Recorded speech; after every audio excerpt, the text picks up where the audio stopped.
하나님 말씀 함께 보도록 하겠습니다. 오늘 우리가 함께 나눌 하나님 말씀은 다니엘서 3장 19절부터 30절까지 말씀입니다. 구약성경 다니엘서 3장 19절부터 30절까지 말씀 제가 여러분들에게 봉독해 드리도록 하겠습니다. 느부갓네살이 분이 가득하여 사드락과 메삭과 아벳느고를 향하여 얼굴빛을 바꾸고 명령하여 이르되 그 풀무불을 뜨겁게 하기를 평소보다 7배나 뜨겁게 하라 하고 군대 중 용사 몇 사람에게 명령하여 사드락과 메삭과 아벳느고를 결박하여 극렬히 타는 풀무불 가운데에 던지라 하니라. 그러자 그 사람들을 겉옷과 속옷과 모자와 다른 옷을 입힌 채 결박하여 맹렬히 타는 풀무불 가운데에 던졌더라. 왕의 명령이 엄하고 풀무불이 심히 뜨거우므로 불꽃이 사드락과 메삭과 아벳느고를 붙든 사람을 태워 죽였고 이 세 사람 사드락과 메삭과 아벳느고는 결박된 채 맹렬히 타는 풀무불 가운데에 떨어졌더라. 그때 느부갓네살 왕이 놀라 급히 일어나서 모사들에게 물어 이르되 우리가 결박하여 불 가운데에 던진 자는 세 사람이 아니었느냐 하니 그들이 왕에게 대답하여 이르되 왕이여 올소이다 하더라. 왕이 또 말하여 이르되 내가 보니 결박되지 아니한 네 사람이 불 가운데로 다니는데 상하지도 아니하였고 그 넷째의 모양은 신들의 아들과 같도다 하고 느부갓네살이 맹렬히 타는 풀무불 아귀 가까이 가서 불러 이르되 지극히 높으신 하나님의 종 사드락 메삭 아벳느고야 나와서 이리로 오라 하매 사드락과 메삭과 아벳느고가 불 가운데에서 나온지라. 총독과 지사와 행정관과 왕의 모사들이 모여 이 사람들을 본즉 불이 능히 그들의 몸을 해하지 못하였고 머리털도 그을리지 아니하였고 겉옷빛도 변하지 아니하였고 불탄 냄새도 없었더라. 느부갓네살이 말하여 이르되 사드락과 메삭과 아벳느고의 하나님을 찬송할지로다. 그가 그의 천사를 보내사 자기를 의뢰하고 그들의 몸 바쳐 왕의 명령을 거역하고 그 하나님 밖에는 다른 신을 섬기지 아니하며 그에게 절하지 아니한 종들을 구원하셨도다. 그러므로 내가 이제 조서를 내리노니 각 백성과 각 나라와 각 언어를 말하는 자가 모두 사드락과 메삭과 아벳느고의 하나님께 경솔히 말하거든 그 몸을 쪼개고 그 집을 거름터로 삼을지니 이는 이같이 사람을 구원할 다른 신이 없음이니라 하더라. 왕이 드디어 사드락과 메삭과 아벳느고를 바벨론 지방에서 더욱 높이니라. 아멘. 우리가 다니엘서의 말씀을 쭉 계속해서 보고 있는데 이번 주에 들어서 우리가 함께 나눈 말씀이 뭐였냐면 느부갓네살 왕이 금신상을 세운 거예요. 금신상을 세웠는데 금신상을 왜 세웠느냐? 자기의 꿈을 통해 하나님이 말씀해 주신 금이었다가 은이었다가 노시였다가 철과 진흙이 섞인 무너져 버릴 그 신상을 보고 내 나라가 무너지지 않게 하리라. 나는 내 나라를 금처럼 화려하게 만들리라. 그러한 마음에 금신상을 만들고 이 신상에 모두가 절하도록 한 거죠. 그런데 어떤 일이 벌어졌습니까? 지난 시간에 본 말씀이죠. 3장 12절 말씀을 보면 이제 몇 유다 사람 사드락과 메삭과 아벳느고는 왕이 세워 바벨론 지방을 다스리게 하신 자이거늘 왕이여 이 사람들이 왕을 높이지 아니하며 왕의 신들을 섬기지 아니하며 왕이 세우신 금신상에게 절하지 아니하나이다. 왕이 금신상을 만들어 놓고 그 신상 앞에 음악이 나올 때 온갖 악기를 동원해서 음악을 연주하고 그 음악이 나올 때에 모두가 그 금신상 앞에 절하라고 명령을 했는데 사드락과 메삭과 아벳느고 이 세 사람이 왕의 금신상 앞에 절하지 않은 거죠. 그리고 이 문제로 인해서 이들이 고발을 당하게 된 거죠. 그리고 우리가 지난 시간에 본 말씀이 그렇게 하지 아니하실지라도 우리는 왕에게 절하지 않겠습니다 라는 세 사람의 단호한 의지와 결단이 있었고 이들의 이러한 고백 앞에 느부갓네살 왕은 어떻게 반응했느냐? 오늘 본문 20절로 21절 말씀을 보면 군대 중 용사 몇 사람에게 명령하여 사드락과 메삭과 아벳느고를 결박하여 극렬히 타는 풀무불 가운데에 던지라 하니라. 그러자 그 사람들을 겉옷과 속옷과 모자와 다른 옷을 입힌 채 결박하여 맹렬히 타는 풀무불 가운데에 던졌더라. 하나님을 섬기는 이들이기에 금신상 앞에 절하지 않았고 금신상 앞에 절하지 않았다는 그 이유로 풀무불 가운데에 던져지게 되고 말았어요. 우리는 이 부분을 묵상하면서 특별히 맹렬히 타는 풀무불 가운데에 던져졌다라는 이 구절에서 정말 중요한 영적 원리와 그 포인트를 깨달을 수 있어야 하는 것. 오늘 이 시간에는 이 맹렬히 타는 풀무불 가운데 던져진 이 세 사람을 통해 우리가 깨달을 수 있는, 우리가 변해야 할, 우리가 나아가야 할 그 방향성에 대한 말씀을 좀 함께 나누기를 원하는데, 첫 번째는 고정관념을 깨트리는 것. 오늘 이 시간에는 이 고정관념에 대한 얘기를 여러분들과 함께 나누고 싶은데, 고정관념이라는 게 뭡니까? 사전적 의미로 찾아보면 사람들의 행동을 결정하는 잘 변하지 않는 굳은 생각 또는 지나치게 당연한 것처럼 알려진 생각을 가리켜 고정관념이라고 하는 것. 우리에게도 고정관념이 있어요. 우리에게 이미 굳어져 버린, 한국인으로서일 수도 있고요. 아니면 수원 지역, 경기도 지역에 오래 사는 사람으로서일 수도 있고요. 아니면 여러분들이 속해 있는 그 가정이나 또 가문이나 이런 것들에 따라서 이미 우리 안에 일부러 그렇게 하지 않았어도 어느 정도 좀 약간 소프트웨어처럼 이렇게 내재된 것들이 있단 말이에요. 그리고 이런 고정관념을 깨트리기가 결코 쉽지 않은 것. 요한복음 11장을 보면 나사로가 죽었다가 다시 살아나는 그 이야기가 나와요. 요한복음 11장 39절 말씀을 보면 예수께서 이르시되 돌을 옮겨 놓으라 하시니 그 죽은 자의 누이 마르다가 이르되 주여 죽은 지가 나흘이 되었음에 벌써 냄새가 나나이다. 이 마르다, 마리아, 나사로 이 세 남매는 예수님이 특별히 사랑하시던 그러한 남매였죠. 그래서 베다니 지역에 가면 이 남매의 집에서 머무르면서 함께 시간을 보내곤 했었단 말이에요. 그런데 오라버니, 이 오빠인 나사로에게 병이 걸렸어요. 시름시름 앓다가 점점 죽어가는 거예요. 그래서 사람들을 보내서 예수님께 알립니다. 우리 오빠 나사로가 죽게 되었으니 얼른 와서 우리 오빠를 좀 고쳐주십시오. 예수님이 즉시 와서 이 나사로의 병을 좀 고쳐주셨으면 좋았을 텐데 그곳에서 며칠을 더 허비하시는 거죠. 그리고는 그가 죽었을 때 비로소 출발하시는 거예요. 그래서 이 나사로 남매가 사는 베다니 지역에 도착했을 때 이미 죽은 지가 얼마나 지났어요? 나흘이나 지난 거죠. 그런데 이 나흘이나 지난 나사로를 향해서 예수님은 살려주시겠다라고 말하고 있는 거죠. 마르다는 왜 죽은 지나 나흘이 되었음에 라고 대답했을까요? 예수님이 살려주시겠다라고 했는데 네 오빠 나사로를 내가 살려줄게 이렇게 예수님 말씀하셨는데 왜 마르다는 주여 죽은 지가 나흘이 되었음에 벌써 냄새가 나나이다. 왜 이렇게 얘기했을까요?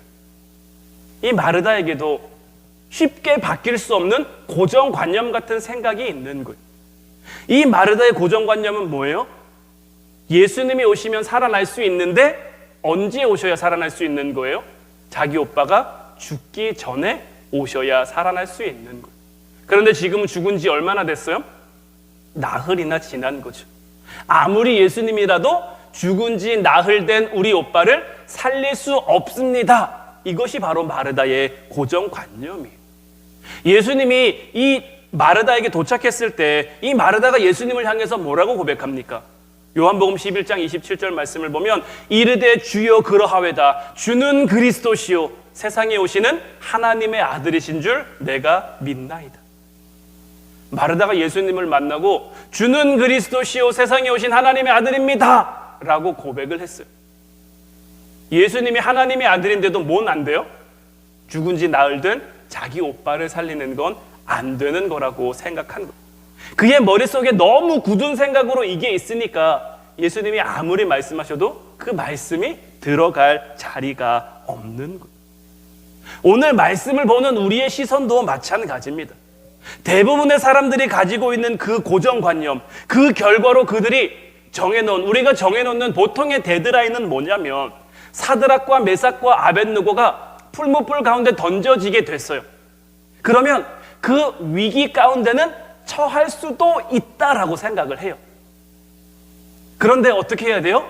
그들이 풀무불에 던져지기 전에 하나님의 역사가 나타나야 된다라고 생각을 하는 거예요. 우리는 이미 이 말씀의 결과를 알고 있으니까 그렇게 생각하지 않습니다. 우리의 고정관념은 그렇지 않습니다라고 할지 모르겠습니다만은 우리에게 벌어지는 일들을 바라볼 때, 우리에게 생겨나는 문제를 바라볼 때 딱 이런 우리 나름대로의 어떤 데드라인을 정해놓고 있는 거예요. 문제가 생길 수도 있는데, 어려움이 생길 수도 있는데, 메삭과 사드락과 아벳느고가 풀무불 가운데 던져지는 그런 위험 상황을 만날 수도 있는데 하나님의 역사는 언제 나타나야 되는 거예요? 그들이 풀무불에 던져지기 전에. 그들이 풀무불에 던져지면 이미 늦었다고 생각해버리는 것이 우리들의 고정관념인 거예요.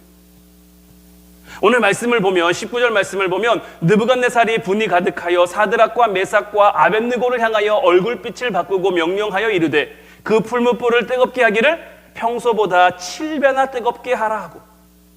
그런데 오늘 말씀은 우리가 생각하고 있는 그 선을 넘어버린 말씀이에요. 풀무불이라는 것 자체가 얼마나 뜨겁습니까? 제가 예전에 포항제철에 견학을 간 적이 있는데 그 안에서는 숨이 턱 막히더라고요. 들어가자마자 정말 재련하는 데서 꽤 멀리 떨어져 있거든요. 그런데도 그 안에 공기가 달라요. 풀무불이라는 것이 그렇게 철을 재련하고 뭔가 금속을 재련할 때 쓰는 불이잖아요. 그런데 그 불도 뜨거운데 그 불을 평소보다 몇 배나 뜨겁게 한 거예요? 7배나 더 뜨겁게 만들어 놓은 거예요. 우리 인간적인 생각으로는 이 7배나 더 뜨거운 풀무불 앞에서는 이미 거기에 던져져 버린 이 세 사람에게는 더 이상 희망이 없다. 더 이상 소망이 없다. 자꾸 우리는 이렇게 여겨버리고 마는 거예요. 오늘 말씀이 우리에게 주는 메시지는 뭘까요? 오늘 말씀을 통해 하나님이 우리는 무엇을 깨닫기를 바라고 계신 걸까요? 우리의 이런 고정관념, 우리의 생각, 우리의 개념으로 정해놓은 그 데드라인이 때로는 잘못된 것, 때로는 옳은 것이 아니다라는 것을 분명하게 우리들에게 보여주고 있는 것. 때로는 우리가 생각하고 있는 그 마지노선, 하나님 여기까지는 괜찮은데 여기를 넘어서면 안 됩니다. 하나님 여기까지는 내가 참고 인내할 수 있는데 여기를 넘어서면 난 안 됩니다. 나는 못합니다. 나는 틀립니다. 이 데드라인, 내가 정해놓은 이 데드라인이 때로는 틀릴 때가 있고 옳지 않을 때가 있다라는 것을 우리들에게 보여주시는 것.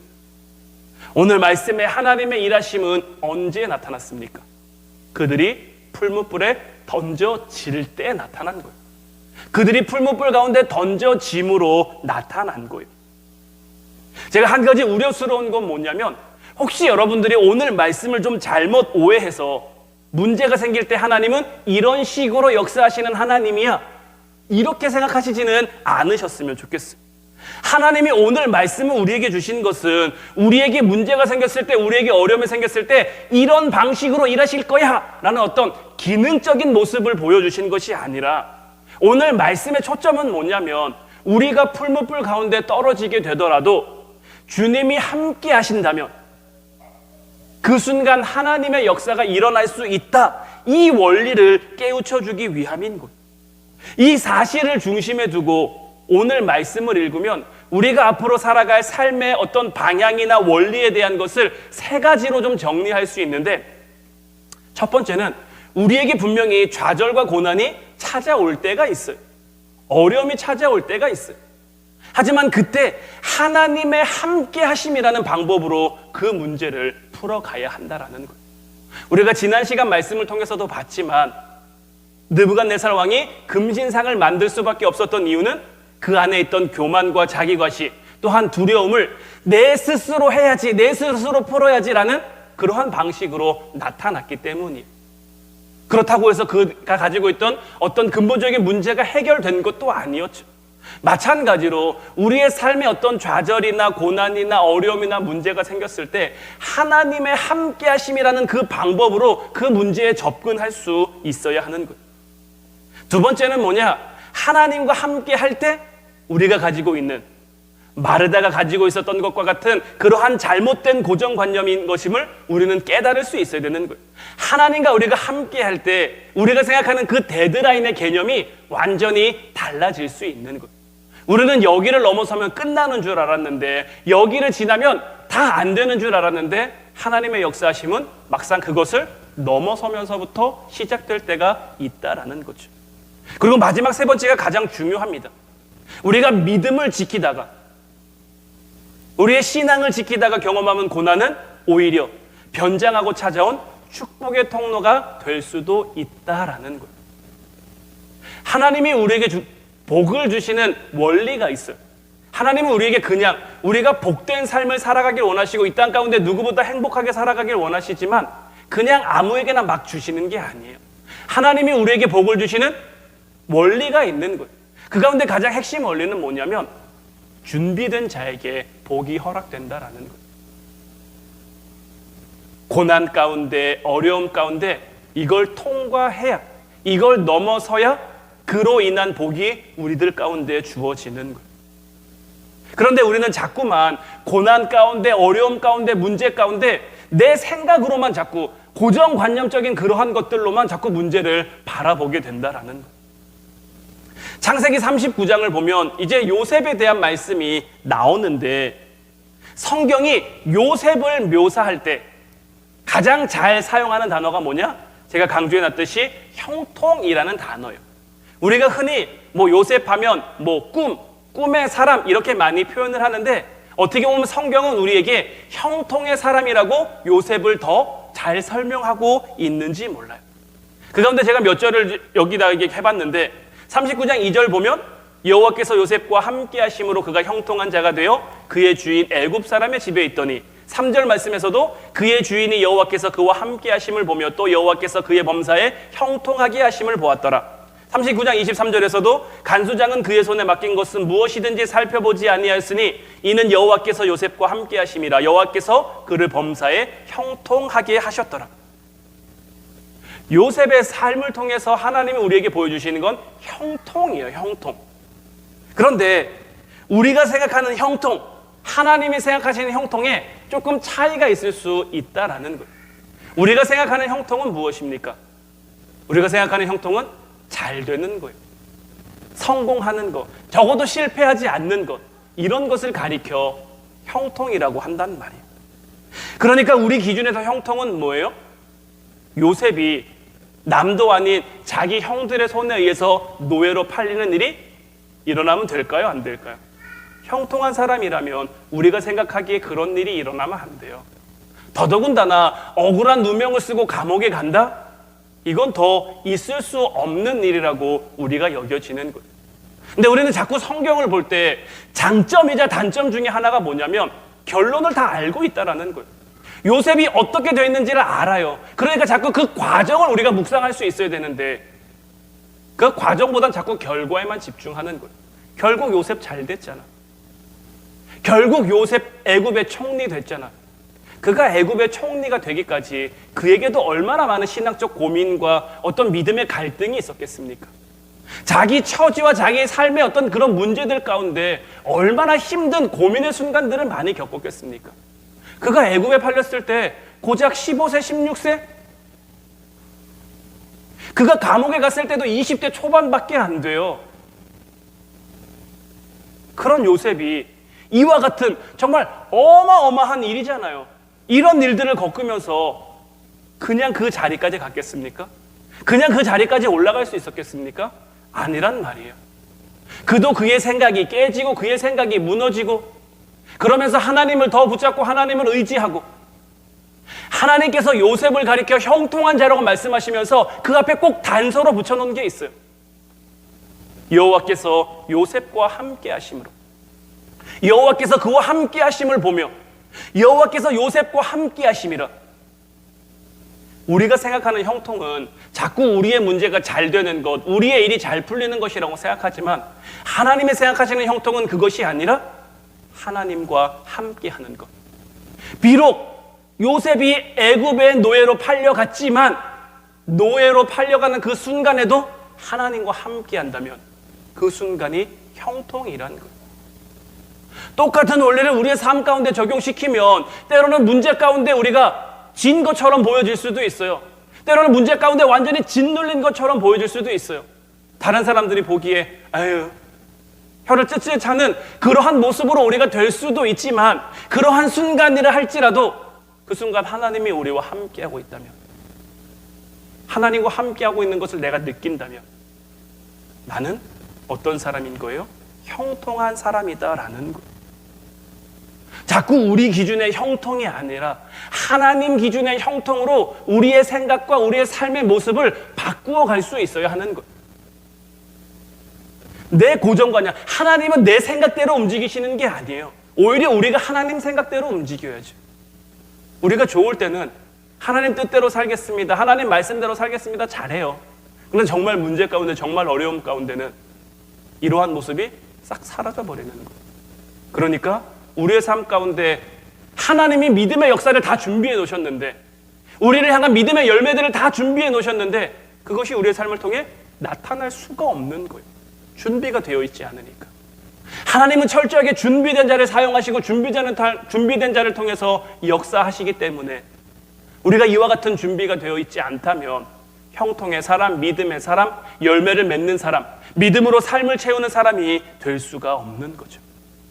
이사야서 43장 1절로 2절 말씀을 보면 야곱아 너를 창조하신 여호와께서 지금 말씀하시느니라. 이스라엘아 너를 지으신 이가 말씀하시느니라. 너는 두려워하지 말라. 내가 너를 구속하였고 내가 너를 지명하여 불렀나니 너는 내 것이라. 내가 물 가운데로 지날 때에 내가 너와 함께할 것이라.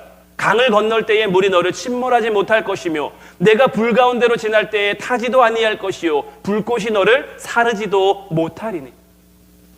우리가 생각한 대로 형통이 이루어지려면 위험한 물이 우리에게 다가오면 안 돼요. 위험한 불이 우리에게 오면 안 돼요. 하지만 하나님이 생각하시는 형통은 뭐예요? 때로는 우리가 위험천만한 물 가운데로 지날 때도 있어요. 우리를 태울 것만 같은 불 가운데로 우리가 지날 때도 있단 말이에요. 그런데 그 순간 내가 너를 지명하여 불렀으니 너는 내 것이야. 그래서 내가 너와 함께해. 내가 너와 함께하니까 위험해 보이는 물 가운데서도, 너희를 태울 것 같은 그 불 가운데서도 내가 너를 지켜, 내가 너와 함께해. 그것들이 너를 해하지 못하게 할 거야, 상하지 못하게 할 거야. 그러니 너는 믿음으로 담대하게 그 길을 걸어가. 하나님은 우리에게 이러한 모습들을 바라고 계신 거예요. 우리의 삶을 믿음으로 채워간다는 것, 바로 이러한 모습을 하나님 앞에 보여드리는 거예요. 그냥 갈 수 있는 길은 아니죠. 하나님을 믿어야 갈 수 있는 길이죠. 우리가 하나님을 믿음으로 그 길을 걸어갈 때 정말 믿음으로 우리의 삶이 채워지는 거예요. 이제 우리 이 시간 같이 찬양하고 기도하길 원하는데, 오늘 이 시간에는 내 영혼이 은총 입어라는 찬양을 함께 나누고 싶어요. 특히 이 3절 말씀, 이 3절의 가사가 우리 신앙의 고백이 됐으면 좋겠어요. 높은 산이 거친 들이 초막이나 궁궐이나 내 주 예수 모신 곳이 그 어디나 하늘나라. 정말 초막이나 궁궐이나 높은 산이나 거친 들이 주님과 함께라면 하늘나라고 고백할 수 있으시겠습니까?